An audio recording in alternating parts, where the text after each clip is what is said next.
The human mind produces between 60 and 80,000 thoughts per day. Most of them you don't even notice consciously. They're like constant background noise that's become so familiar you forget it's there. But some of these thoughts stick, fix. They begin to circulate in an endless loop. And when it happens at night, when you should be resting, the result is silent torture that no medicine seems to completely touch. Because the problem is not in the body. It's in the relationship you have with your own mind. Eastern philosophy has spent millennia studying exactly this. Not how to eliminate thoughts, which would be impossible and counterproductive, but how to fundamentally change how you relate to them. And the central discovery, repeated in different traditions with different words, is always the same. You are not your thoughts. You are the one who is aware of them. And this distinction, when truly understood through experience, and not just as an intellectual concept, changes absolutely everything. When anxious thoughts appear at 3 a.m, your automatic reaction is probably one of two.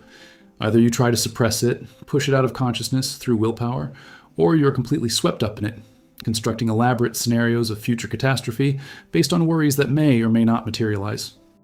Both reactions confirm fundamental error, that the thought is you, or that the thought is absolute truth that needs an immediate response. But there's a third option that Eastern contemplative traditions have developed through systematic practice over centuries. It's simply observing. See thought as a temporary mental event, like a cloud passing through the sky. You don't try to stop the cloud from passing by. Don't merge with the cloud thinking you are it. You just realize it's there, recognize that it will pass eventually, and let it pass without interfering. It sounds simple when described in words. It's terribly difficult in practice, because you've spent your entire life being conditioned to believe that you are your thinking mind. All Western education reinforces this identification from an early age. I think, therefore I am, said Descartes. And this phrase became the foundation of how the West understands consciousness. Your value as a person is measured by your ability to produce useful thoughts, creative solutions, and intelligent analyses. And so when your mind produces useless, obsessive, anxious thoughts that don't lead anywhere productive, you feel like you're failing as a person. But in Buddhism, there's a fundamental teaching called anatta. Not me. The idea is not nihilistic. It doesn't deny your existence or suggest that you don't matter. But it radically questions this solid feeling of there being a fixed and permanent self that is the author of all thoughts and controller of all experiences. When you observe honestly, with genuine curiosity, do you choose the next thought that will appear in your mind? Can you tell me right now, at this moment, what specific thought will arise in your consciousness in 5 seconds? You cannot. Nobody can. Thoughts arise from neural processes that occur below the level of conscious control. They appear influenced by brain chemistry, stored memories, cultural conditioning, environmental context, emotional state, dozens of factors that you do not directly control. They just appear, and then you can choose what to do with them once they appear. But the initial emergence is automatic, involuntary. So if you don't choose thoughts, if they appear on their own through processes that you don't completely control, how can you be fully defined by them? How can you say that you are these thoughts when you have not consciously summoned them?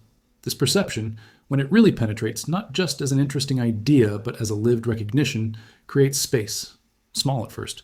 Just microscopic gap of separation between you, the consciousness witnessing, and mental content being witnessed.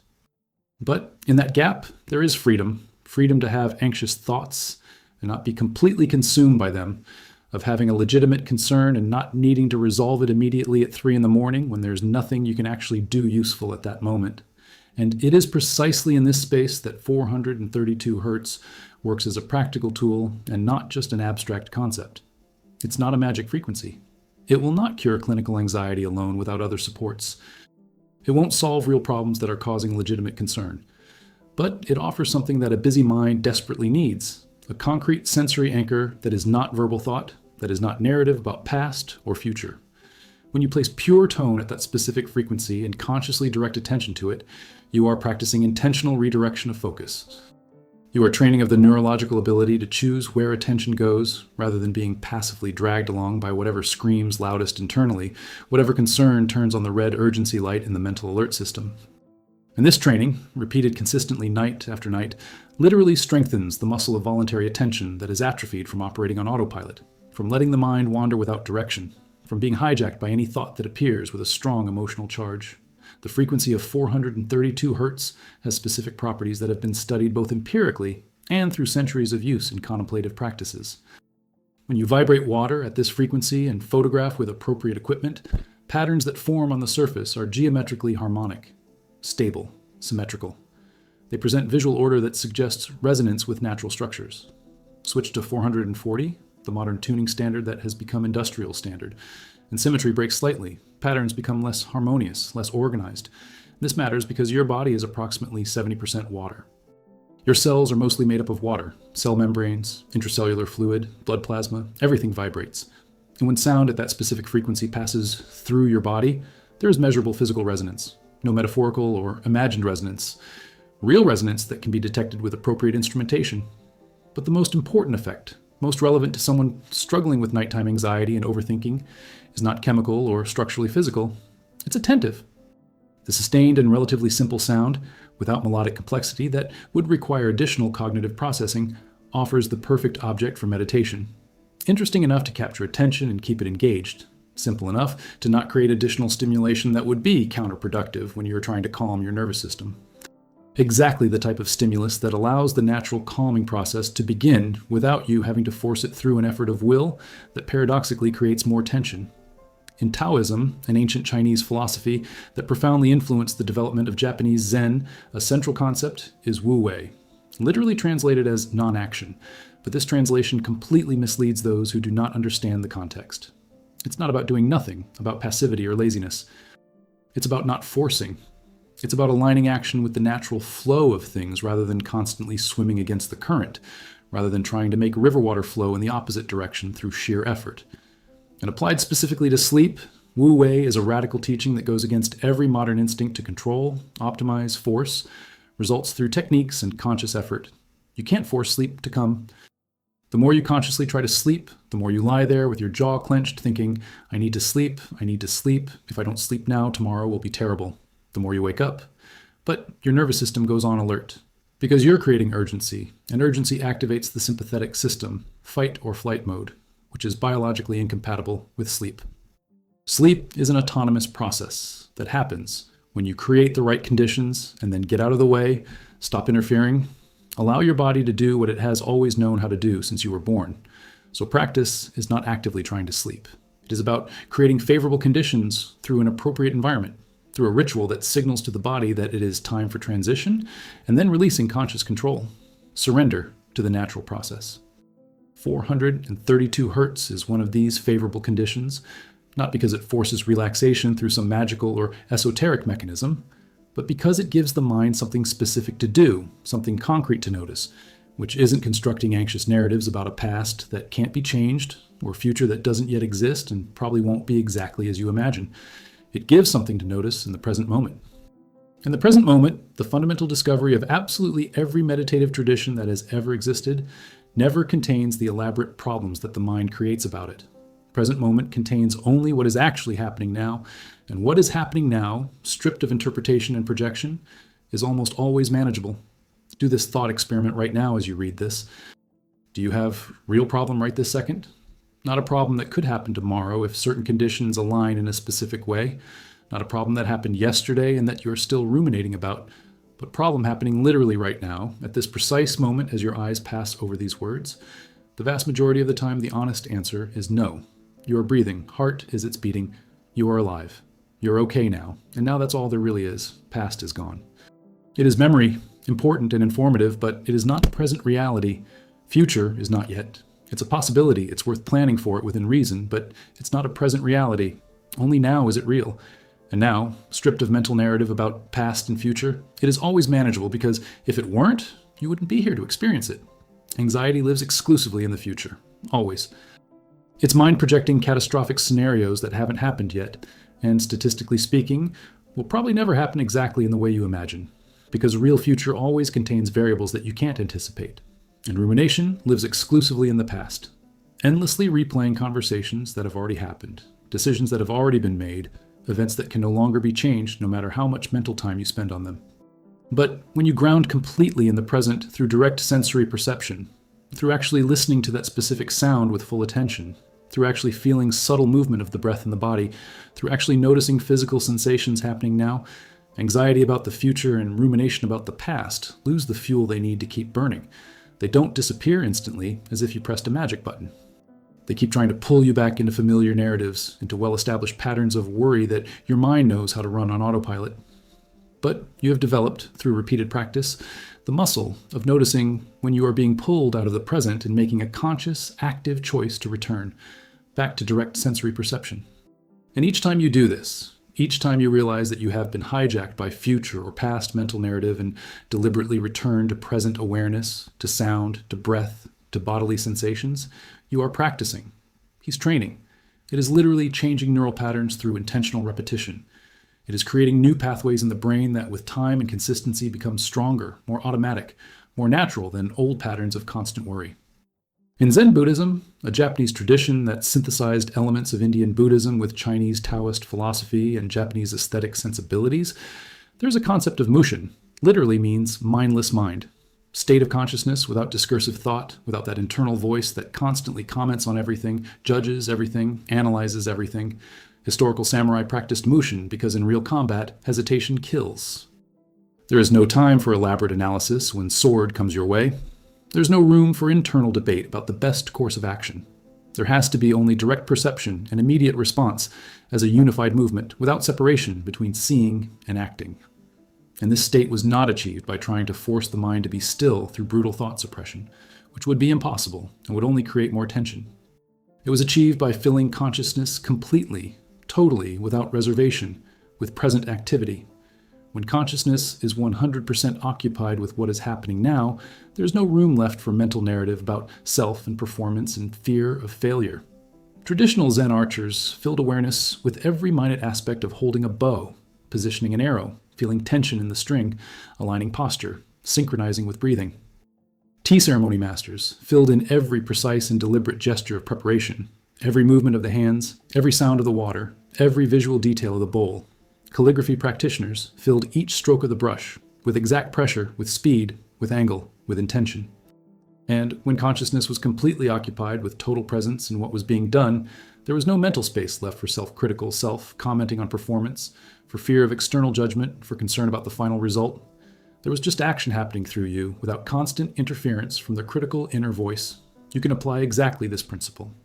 When you lie down at night with 432 hertz playing softly, fill consciousness completely with awareness of that sound.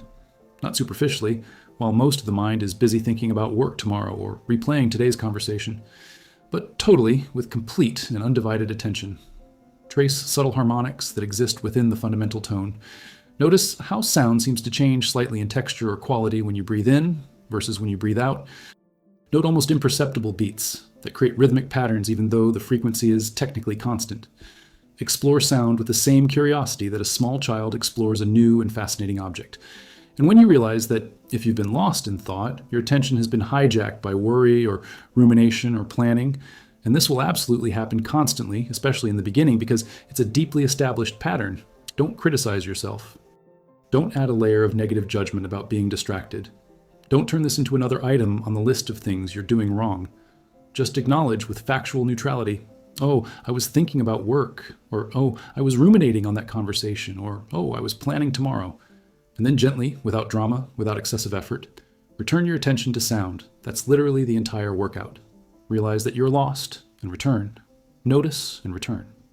1,000 times if necessary, 10,000 times.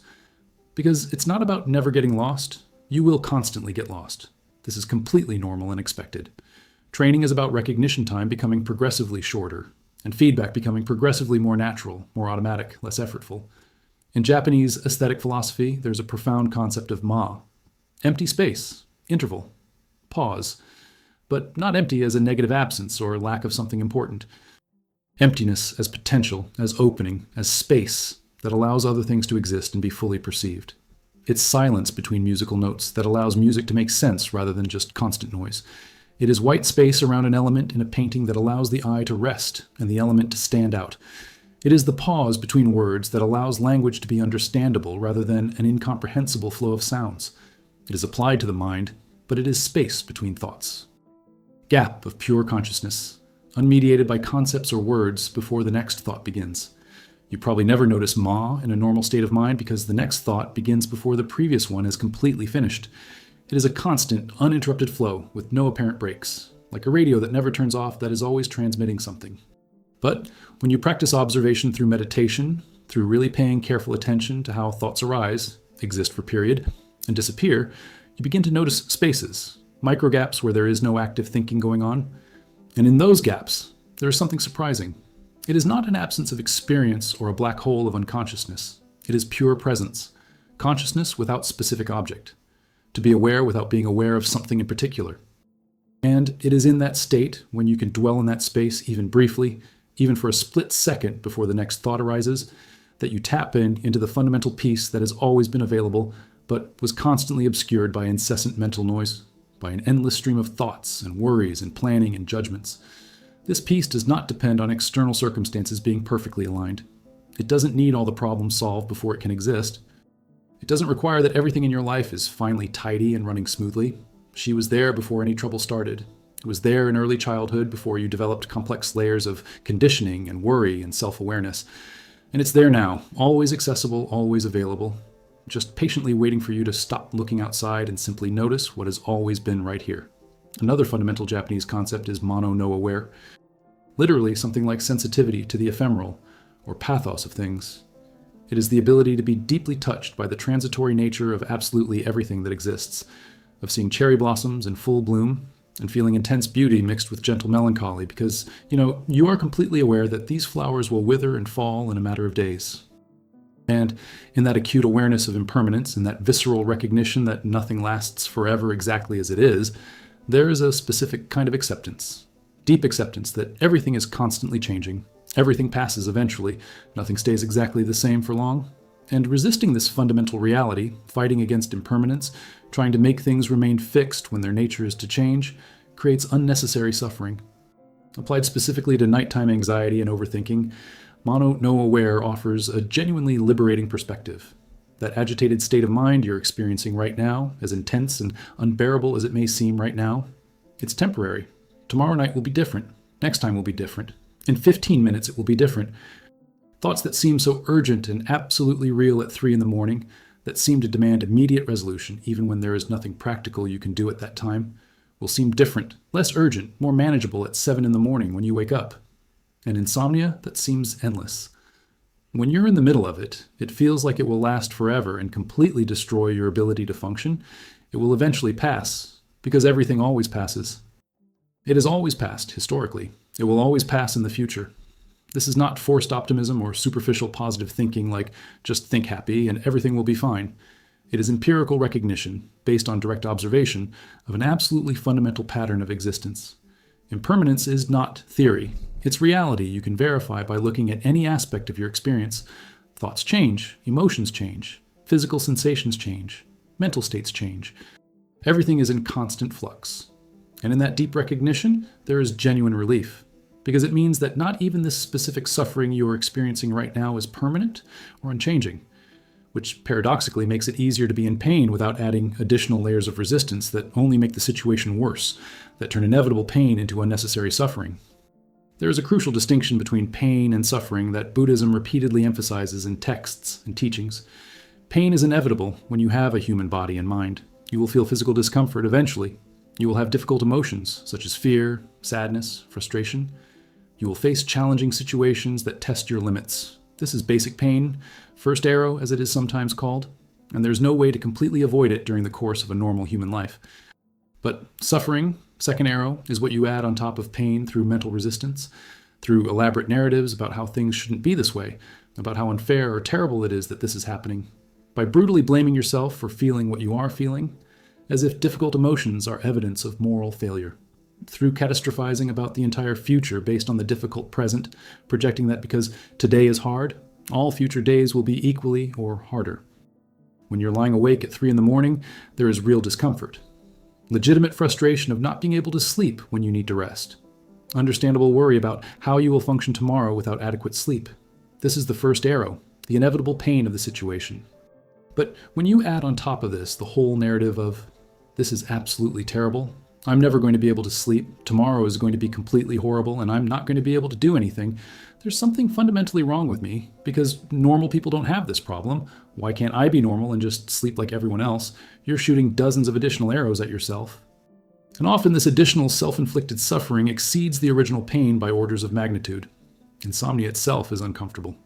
But panic about insomnia, shame about having insomnia, catastrophizing about the consequences of insomnia, this often creates more suffering than a bad night's sleep itself.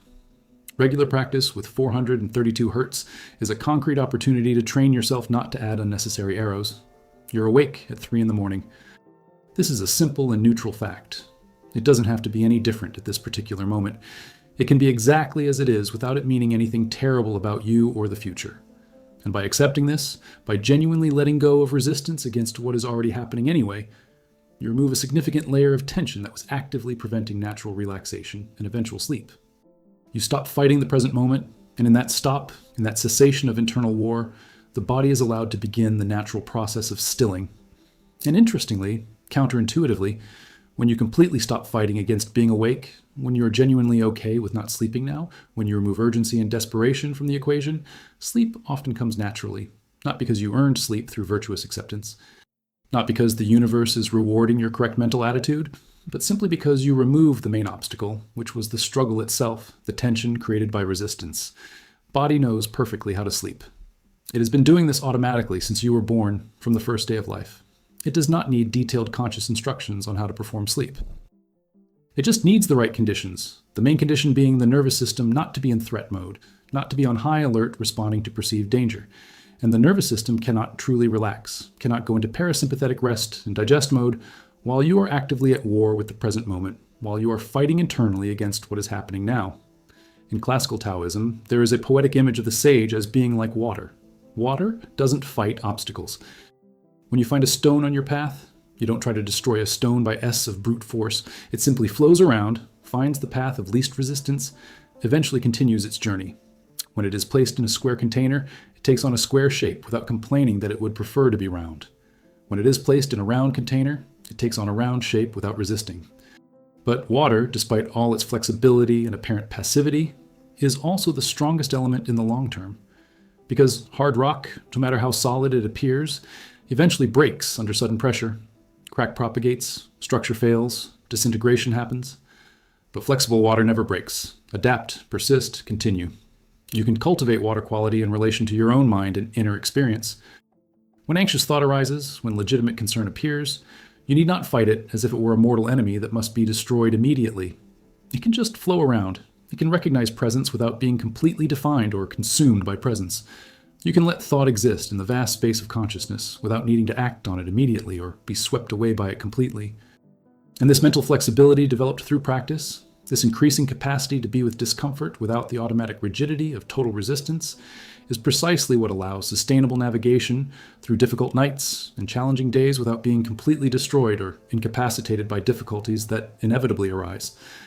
Consistent and repeated practice with this specific sound frequency, combined with clear philosophical understanding of exactly what you're doing and why you're doing it, creates gradual but genuinely profound change in how you function mentally. It's not a dramatic change from one day to the next, like in a movie where a character has a sudden revelation and everything changes instantly. It is not magical enlightenment that solves all problems permanently. It's a slow but real accumulation of micro-changes. Each night you practice detached observation rather than total merging with mental content. Each time you deliberately return to the present moment rather than being passively dragged along by a narrative about past or future. Every moment you consciously choose not to add layers of unnecessary suffering on top of the inevitable pain that is already present. And as weeks turn into months, you eventually realize that you are different in ways that are difficult to articulate precisely, but are undeniably real. Anxiety still appears regularly because you are still human living in an uncertain world, but it no longer completely dominates your entire experience. Obsessive thoughts still arise because the productive mind naturally generates many thoughts, but you have developed the ability to observe them without being instantly hijacked. Occasional insomnia still happens because sleep is a complex process affected by many variables, but it is no longer a total existential catastrophe. It's just a particularly difficult night that will pass, as everything always does. And in that fundamental change of relationship, in that ability developed through consistent effort to be in difficulty without being completely destroyed by it, there is genuine freedom. Not fantasy freedom of never having problems or challenges, but real freedom to have problems, face genuinely difficult challenges, and still be fundamentally okay as a person, to carry difficulties without their weight crushing you completely, to live fully and engaged even in the midst of the inevitable imperfection of human existence. Before you go to sleep tonight, try this as serious practice, not as a superficial performance or half-assed attempt. Seek pure tone in 432 Hz, using any audio platform you prefer. Lie in a comfortable position that you can maintain for an extended period of time. Adjust volume to low, just noticeable, not dominant. And then practice exactly what has been described here in detail. Do not actively try to force sleep to come through effort of will.